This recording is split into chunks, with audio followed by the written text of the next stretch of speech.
Hey everyone, welcome to Remap. My name is Jared, and today we're going to be taking a look at IGN's list of the top 100 games of all time. Now, this is part 2 of this deep dive, not really deep, of this surface level dive into IGN's list published in the end of 2021. So if you have not seen part 1, please go listen to that before this. It'll give you a little more context, and it'll give you the first chunk of the list. And also, before we get started, if you have not listened to my podcast before, this is not the series you want to start with. You do not want to start with these discussions of the IGN list. You want to go listen to one of my more structured, more high quality reviews of games. Because, as I said in the previous part 1 of this IGN discussion, this is a lot more laid back, a lot less structured. We're just looking through this list together. But with all that out of the way, as always, these are my opinions and mine alone. Now, picking up where we left off with number 50, Earthbound. Again, one of these older games that I haven't had a chance to play. My only, experience of Ness and all the other famous characters from Earthbound are, as you might expect, the Smash games, which that's really where I think a lot of Gen Z kids got exposure to a lot of these older characters. But at 49, we have Diablo 2. The most knowledge I have of Diablo is the whole Diablo Immortal fiasco. Y'all have phones, don't you? Which that's a whole nother mess. But for Diablo, I did give, I think it was Diablo 3, a try on there's an Xbox port, if I'm not mistaken, and I did not enjoy it at all. I also tried Dragon Age, I think it was Dragon Age Inquisition, tried that game out. It just didn't feel right for me. I don't know if it's better to play on PC and to be able to use mouse and keyboard, but it just didn't. It didn't have the special sauce for me. At 48, StarCraft, RTS game. I'm sure if I played it, I would enjoy it. But again, as I'm sure you've realized from my previous reviews, I'm strictly a console player. So it's not a game I've had the opportunity to play. Also similar to the next game, 47, World of Warcraft.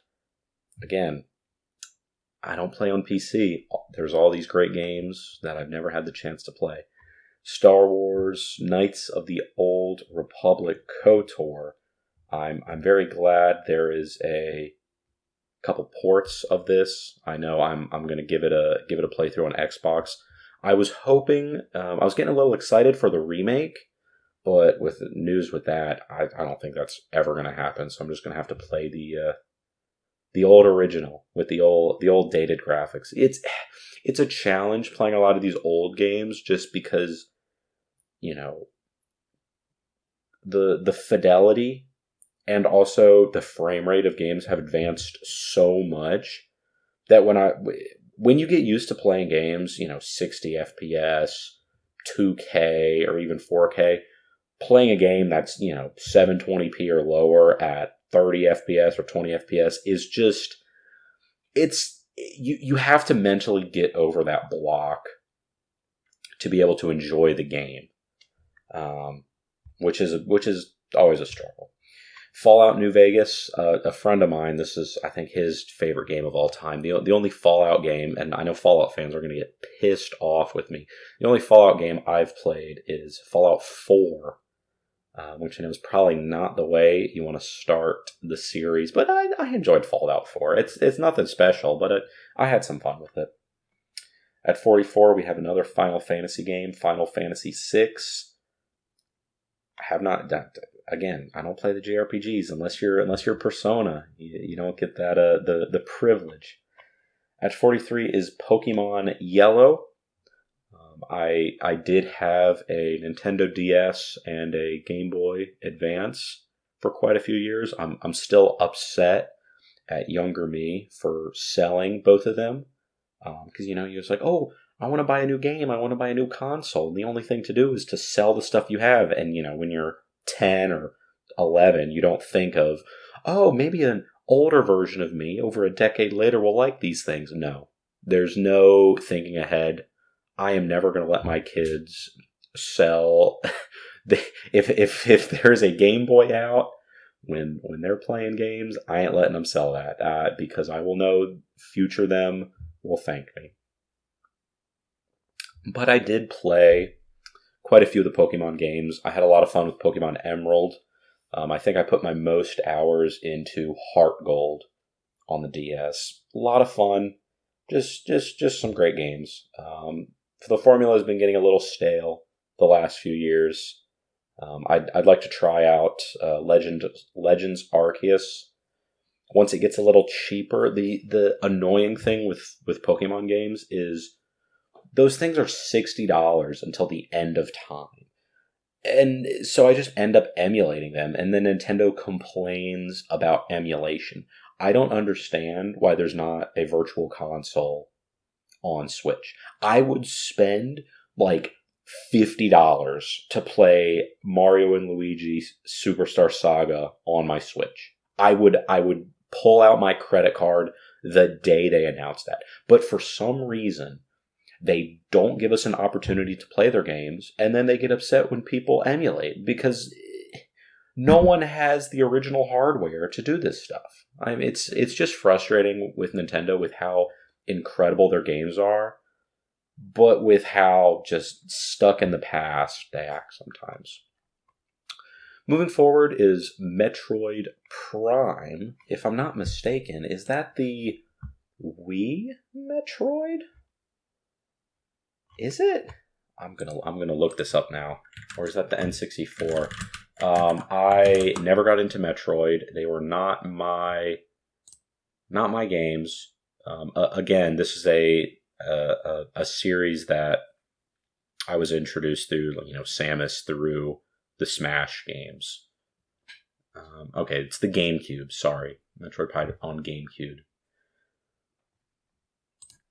Let's see.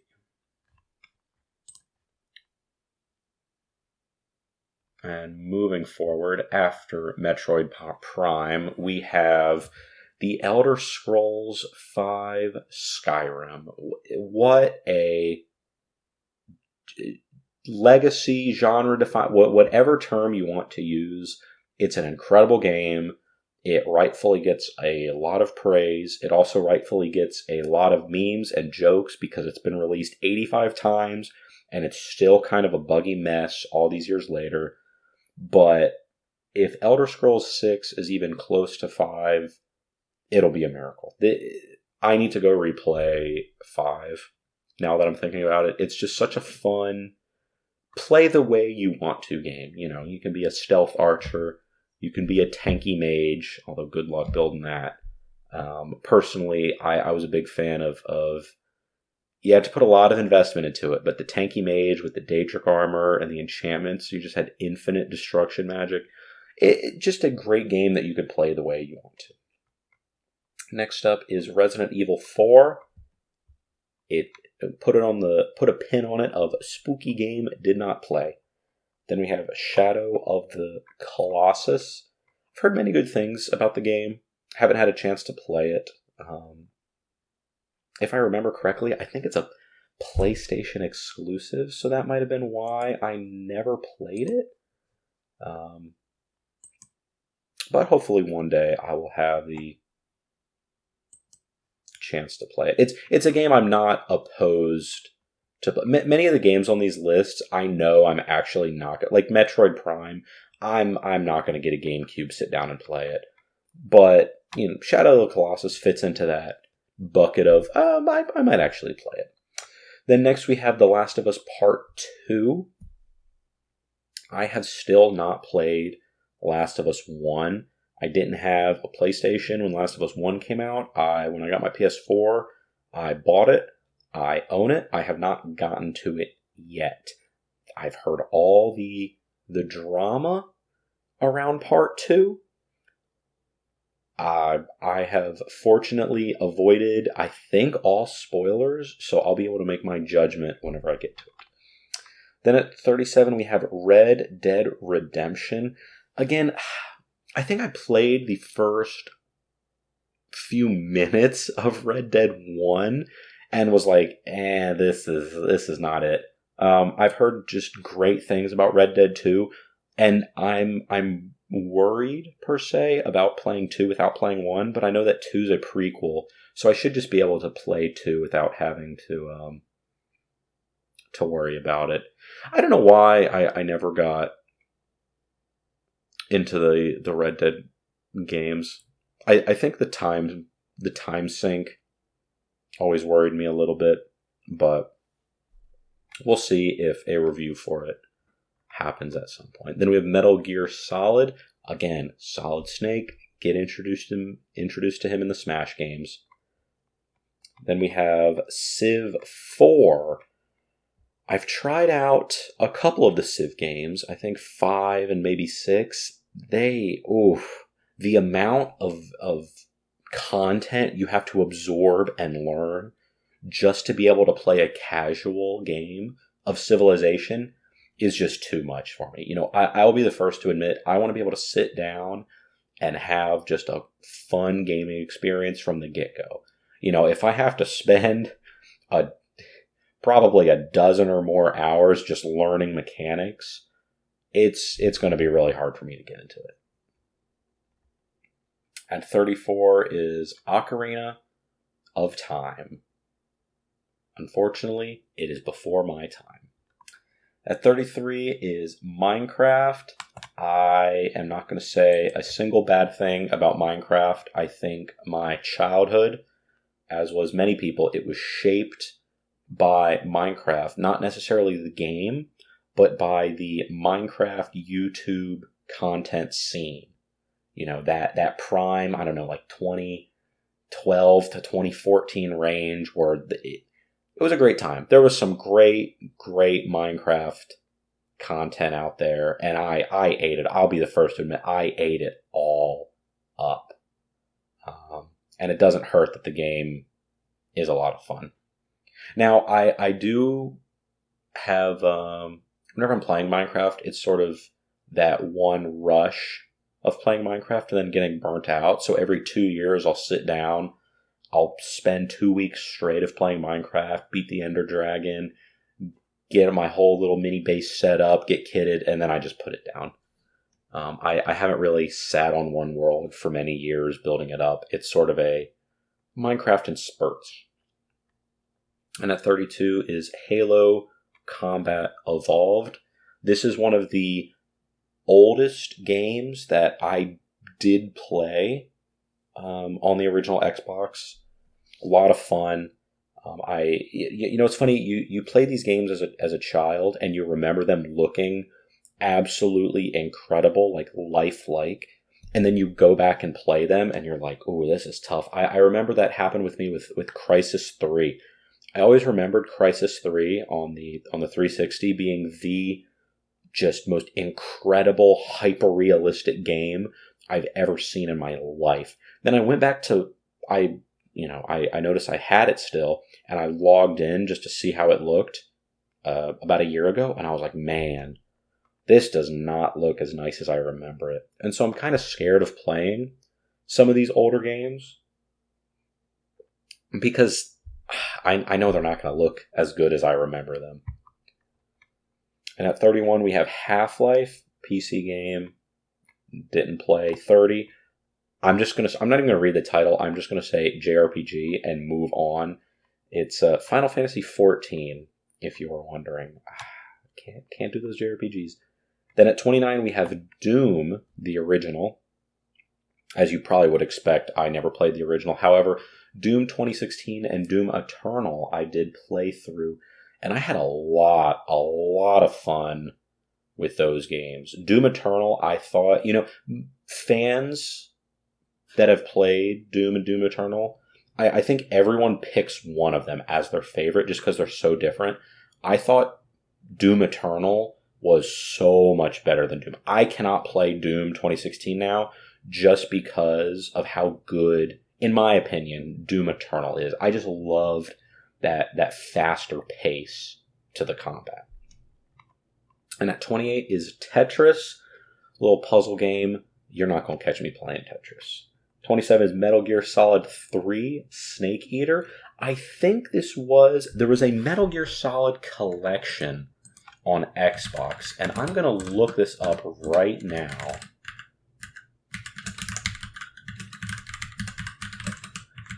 Because I did play a good chunk of time on... Yeah, so the Metal Gear Solid HD collection on the Xbox 360 had Metal Gear Solid 2, 3, and Peace Walker.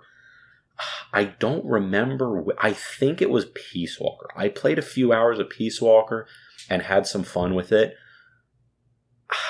I completely forgot about this collection. I need to go give this a shot. Because I still haven't even played Metal Gear Solid 5, which, and 4 even, with how much, great love there is for those games. And then at 26 is Half-Life Alyx. That's probably going to be the only VR game on here. That's sort of Half-Life Alyx is pretty much the only reason I haven't bought a VR headset yet, because the most accessible VR headsets, the standalone ones, wouldn't be able to play this the way I want to. And I'm not going to get a VR headset until I have a PC, until I can have a nice setup and be able to play just these supposedly, groundbreaking titles. I'm not going to drop a couple $100 on an Oculus just to play Beat Saber. At 25 is God of War, 2016, I'm pretty sure. The new, quote-unquote, new God of War came out. And yeah, this is an incredible game. I know I haven't had a review about it. I'm not sure if I'm going to replay God of War before God of War Ragnarok, but God of War was one of the first games I played when I got my PS4, and I see why I got all that hype. Just an incredible story, incredible characters, satisfying combat. That little stretch that PlayStation exclusives were going on with, God of War, Horizon Zero Dawn, they were just cranking them out, and it was It was something. And at 24, we have Chrono Trigger. Literally, the first line here is widely regarded as the greatest RPG of all time. It is also on the list of RPGs I have not played. Portal. With all the love Portal has gotten, I have not completed it. I've played a few of the puzzles. I, recognize that they're great. I know it's a great game. I just haven't played it. Haven't sat through and finished it. Then at 22, we have a fighting game, Street Fighter 2. Just chalk that up to fighting game. I ain't playing it. And at 21, we have Super Mario Bros. Is this the original? I'm pretty sure the one they have listed here is the original on the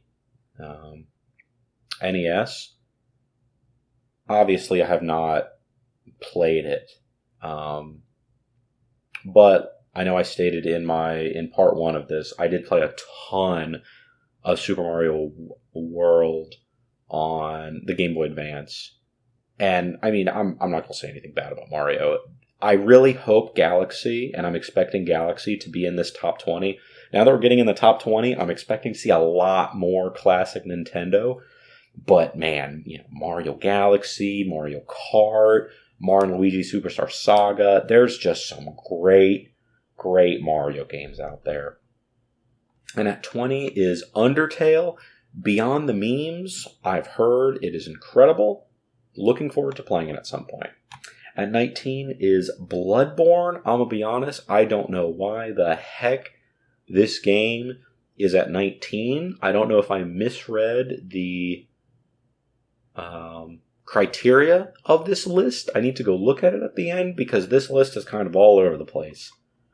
At 18, we have BioShock. I am very happy it is this high. BioShock is one of those games that I will put on the, must play recommend list. in terms of atmosphere and world building, I don't think you could put this up there with any game in terms of, hey, if you need to play one game that just gives me the best world building, the world of Rapture that they created is just so incredible. It's one of the few IPs that, obviously, whoever took this would probably blow it, but if it was adapted into a competent TV show, could be incredible. I mean, most video game IPs, it's hard to adapt them to TV shows just because the format, but the world of Rapture is just so enthralling and interesting that I would love something like this. And I'm not going to give the big spoiler. I was fortunate enough when I played BioShock for the first time, it wasn't spoiled for me, but, a twist in it, it's great. Just an incredible game. And while I'm on this BioShock tangent, I think I'm one of the few people that thought Infinite was my least favorite of the three. It was if I'm listing 1, 2, and Infinite is on 3, just because I am a sucker for a happy ending, and Infinite did not give me that. 1 and 2 gave me, I saved the little sisters, I got a happy ending. In 3, they didn't give me that happy ending, and I got very, very upset. Now, at 17, we have The Last of Us. As I'm sure you heard in part 1, I have not had the chance to play through Last of Us yet. I'm looking forward to it tentatively. As I literally just said 10 seconds ago, I'm a sucker for happy endings, which also means I'm a sucker for happy, feel-good games and content. And I'm fully expecting just to be depressed when I play Last of Us, so we'll cross that bridge when we get there. At 16, we have The Witcher 3 Wild Hunt. The Witcher 3 was one of the most disappointing games I've played because I played through the whole intro segment of the game, the first, 3 or 4 hours of the game, and I was just bored. I don't know what it is about it. I don't know why a game like Skyrim, I got so invested into, so enthralled by, but I was just bored out of my mind playing Witcher 3. I'm sorry. I know that's blasphemy to many people, but it didn't do it for me. And at 15, we have Halo 2.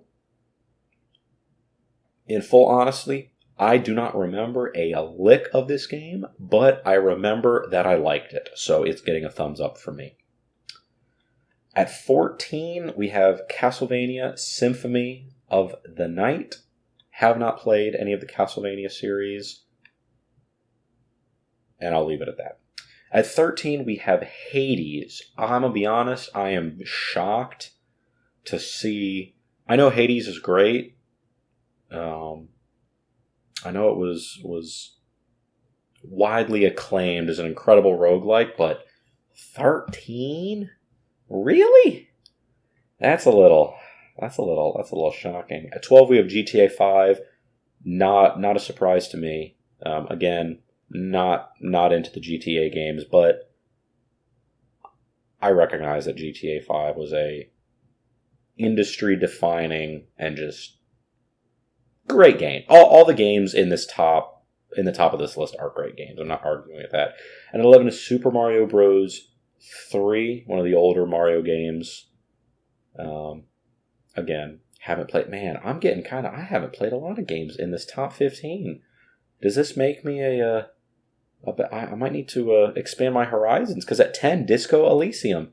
Another game I have not played, but I've heard great things about. This is a game I would actually put on my I will probably play list. I know a lot of these games saying, oh, I'll probably play them. I won't. Disco Elysium, I've heard so much good stuff about this. I know I'm going to have to play it. And I do want to make a comment. Now that we're on top 10, we have 9 through 1 remaining. I'm very confident we're not going to see Outer Wilds here. Where the heck is Outer Wilds? If you're putting Fortnite on here, if you're putting Bloodborne, you can put Outer Wilds on here. Mass Effect 2 better be in this top 9. There are some incredible games. I just want to sit down and talk with the staff at IGN behind this list because some of it confuses me a little bit. But let's look at number 9. Number 9 is Half-Life 2. PC game, haven't played, but I recognize how important it is. Number 8 is Red Dead 2. Man, Red Dead 2 at 8.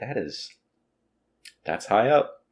That's high up. Hopefully one day I'll give it a shot. And number 7 is Super Mario 64. Now this is probably because I'm Gen Z, but I got the All-Star Collection for the Switch. I played through the first couple worlds of Mario 64, or the first few paintings, I should say, and I did not enjoy it one bit. It was tough to slog through. I think the nostalgia factor is what keeps it running. If you played the game at the time, it obviously holds up real well, and it's an important part of your childhood. But Super Mario Galaxy was the Mario game of my childhood. The 64 just did not do it for me. But again, groundbreaking game. I'm not shocked that it's up here. Okay, good. Number 6 is Mass Effect 2. Thank you for giving Mass Effect the respect that it deserves. I was saying, BioShock, incredible world building, maybe the best, probably the best. I'm putting BioShock at number 2 in terms of world building because the Mass Effect world is frankly incredible. If there was a Mass Effect TV show, where it was literally just politics, okay? Like, how there's the Senate in the Star Wars prequels? If you had an entire TV show of Mass Effect galactic politics, I would watch it every single week. That is how good the world building in this franchise is. And Mass Effect 2 is the best of the 3. We don't count Andromeda. That's not part of that's an asterisk. And number 5 is Super Metroid, a game that, again, unless I get a CRT, I probably ain't playing it. Number 4 is Legend of Zelda, A Link to the Past. Oh man, am I going to play none of the top 5? So let's see. At 5 we have Super Metroid, an older classic. 4, Link to the Past, an older classic. 3, Portal 2, and not an older classic, but like I said with Portal, have not played through it. I've seen, so many quotes and memes of I think it's GLaDOS, the robot, but one day. I'm very curious. I know Breath of the Wild is going to be probably number 1, but I don't know what number 2 is going to be. Let's see. Okay, number 2, Super Mario World. Incredible game. Wait a minute. Whoa. Wait a minute. We are on number 2, and let me just check. Number 1 is Breath of the Wild. All right, let me make one comment. Breath of the Wild, I am not going to argue with putting Breath of the Wild at number 1. Until I played Persona 5 Royal, Breath of the Wild was my pick for greatest game of all time, and it's up there. If you wanted me to pick my 5 greatest games of all time, Breath of the Wild is probably always going to be on that list. All right, putting Breath of the Wild at 1, no complaints from me, justifiably so. Incredible open world, ton of fun, great story, great characters, inspired games. It near perfect, okay? But what I want to talk about is where the hell is Super Mario Galaxy? I'm going to do a Control F on this list to double check. Let's see. I'm scrolling through. Nope. There is no Super Mario Galaxy on this list. So, why? Why? If you have played Super Mario Galaxy, you know why I'm this incensed about this. It is the 3D platformer, the game that millions and millions of kids think of when they think of Mario. It is a fun, just polished, incredible game.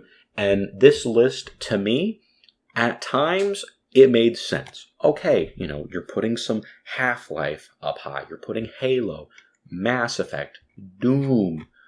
the Portal games, Witcher. These are all games I clearly recognize as, they're definitely of the 100 best games. Where the hell is Mario Galaxy? I'm gonna be honest, between putting, GTA 5 at 12, no Mario Galaxy, this is... I went from kind of vibing with this list to a little disappointed. Actually, very disappointed. Very, very, very disappointed. Golly. But all in all, I hope you got a sense of the games I've played. A sense of games I've enjoyed, of games I maybe not have enjoyed, have not been able to get into, genres that, for better or for worse, are just not my type. You can't... no one will enjoy them all. Hopefully, going forward, I will be able to explore my horizons going forward. Just real quick before we end it, I'm pulling up my list of games I have reviewed because I want to see if any of them would be on my personal list of the top 100 games of all time. Cyberpunk, game had potential.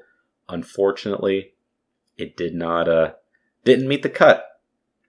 Scrolling through, I think Mass Effect Legendary Edition, I think that that is inclusive of Mass Effect 2.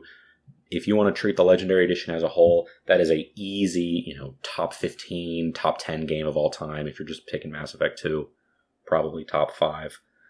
Outer Wilds should definitely be on this list, I think. That's for me personally, probably top 10 game. And then obviously Persona 5 Royal. That's an easy pick. Unfortunately, Halo Infinite, it ain't making the cut. And then finally, like I said in the intro of part 1, playing a lot of Genshin recently, been enjoying a lot. It's sneaking up there for my personal list. I've got a lot of good gameplay out of it. But that is all I have for you today. I hope you enjoyed my stream of consciousness, ramble, discussion, whatever word you would like to use. But thank you so much for tuning in. You have been listening to Remap, the gaming podcast. Next time, we're going to be getting back to our regularly scheduled programming with a review of Horizon Forbidden West. My name is Jared, and I hope you have a wonderful rest of your day.